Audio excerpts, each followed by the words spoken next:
काही गोष्टी मला विचारून करत जा। या घरची सून आहे मी।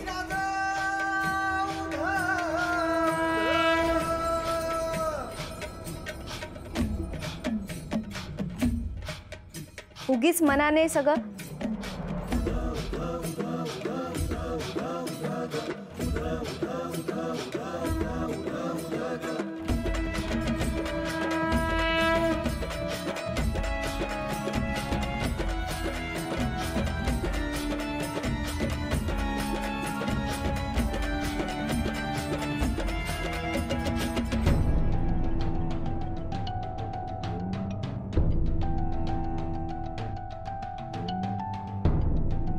एवढी महागडी साडी कोणी दिली तुला?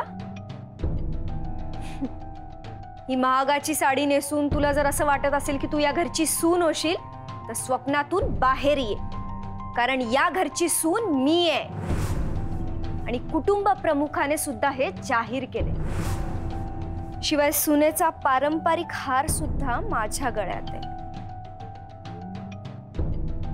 किचनचे घराचे सगळे अधिकार माझ्याकडे आणि राव दादांनी माझ्या वडिलांना शब्द दिलाय आणि या वेळेस त्यांना तो पाळावाच लागेल, कारण त्याचं प्रायश्चित्त भयान असेल। जर कार्य आमच्या घरची सून झाली नाही तर एक अख्खा दिवस मी हातामध्ये बांगड्या भरून कपाळाला कुंकू लावून साडी नेसून स्त्री वेशात काढीन।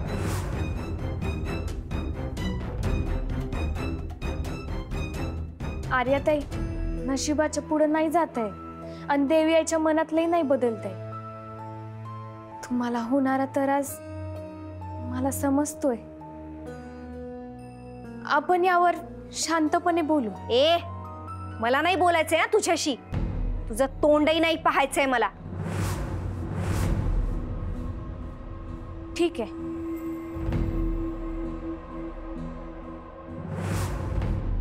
माणसाने ना खाण्यापिण्यावरती कंट्रोल हा करायलाच हवा। डाएट तर करायलाच पाहिजे। हो हो, मी पण अगदी स्ट्रिक्टली डाएट फॉलो करते। हो ना? म्हणजे तुला सांगते, संध्याकाळी 7 नंतर मी अजिबात जेवत नाही। आणि मग 7 नंतर भूक लागली तर पाणीपुरी, शेवपुरी, भेळपुरी चालते, पण जेवायचं नाही स्ट्रिक्टली।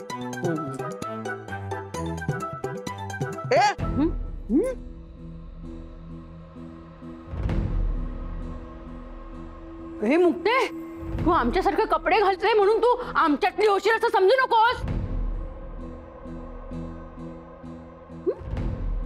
कुठे निघालीस ग? घरात हल्ली देवी आईची पूजा होत नाही। मोठी आईंनी पूजा केली पाहिजे, त्यांना तेच सांगायला चालले होते। अशी परंपरा नाही मोडायला पाहिजे ना। हे ते परंपरा वगैरे काय ते आम्ही बघून घेऊ, तुझा। ठीक आहे, मग मोठी आई जशी पूजा करतात तशी तुम्ही पण करा। चला।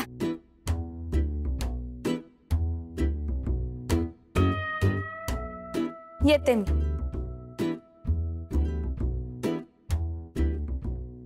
माधवी, वहिनीच्या नावाखाली हिदी देवीची पूजा केली तर करू दे ना। मग करू दे ना। करू दे ना, काय वेडी आहेस का?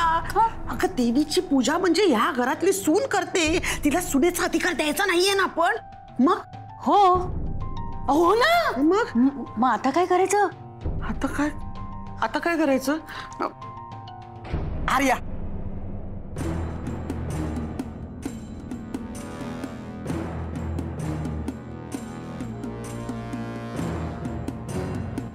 आर्या, तुला देवीची पूजा करावी लागणार आहे। हा हो, देवीची पूजा आहे ना, ती सुनेच्या अधिकारात येते।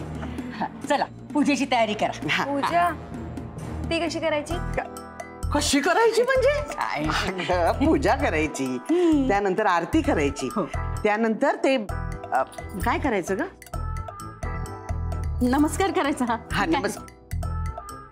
आरती नंतर काय? नाही, ठीक आहे, पण यातलं मला काहीच येत नाही। आणि आरती तर वाचून पण म्हणता येईल की नाही कुणास ठाऊक। नाही पण मी शिकेन ना, मी शिकेन हळूहळू. तोपर्यंत तुम्ही करता का माधवी आत्या? कुंभी? हो. नाही म्हणजे मी कसं करणार, मला तशी येत नाही. नाही म्हणजे येते, म्हणजे तसं मला रूपाळू नाही म्हणजे चाल तशी माहिती आहे, पण शब्द आठवत नाहीयेत आता. अगं तुला आरती येत नाही, मग काय येतं काय तुला माधवी? मग तुम्हीच करा ना वंस. मी? हो. मी कसं करणार? मी आत्ताच आतमध्ये तुला सांगितलं ना, मी या घरची लेक आहे आणि हे अधिकार सगळे या घरच्या सुनेचे आहेत, त्यामुळे तुम्ही करायला हवी. हे बघा वंस, आता त्या अधिकाराचं राहू देत, कळलं? तुम्ही म्हणता ना हे माझं घर आहे, माझं घर आहे, मग आता तुम्हीच करा. हा, नाहीतर ती मुक्ता आहे ना, ती येऊन आरती करेल. ती बरोबर आहे, पण काय माहितीये ना, ऍक्च्युली पूजा आरती या सगळ्यावर माझा विश्वास नाहीये आणि श्रद्धा ही कशी मनातून लागते. मी देवीला मनातून पूजते. याचा अर्थ तुमच्यापैकी कोणालाच आरती येत नाही.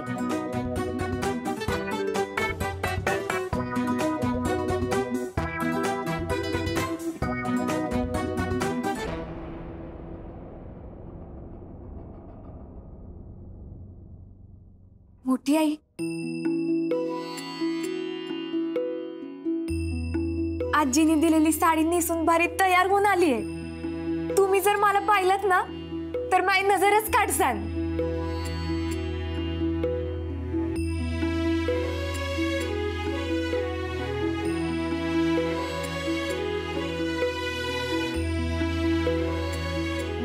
बर मी पूजेला चालले, तुम्हाला आवाज येईनच, सोबत मनाला विसरू नका. देवी यायला तुमच्या आवाजाची सवय, ती तुमच्या आवाजाची वाट बघते. परंपरेत खंड नाही पडला पाहिजे. मोठी आई, मला माहित आहे मी जे बोलले ते तुम्ही ऐकलंय आणि तसंच करणार ना?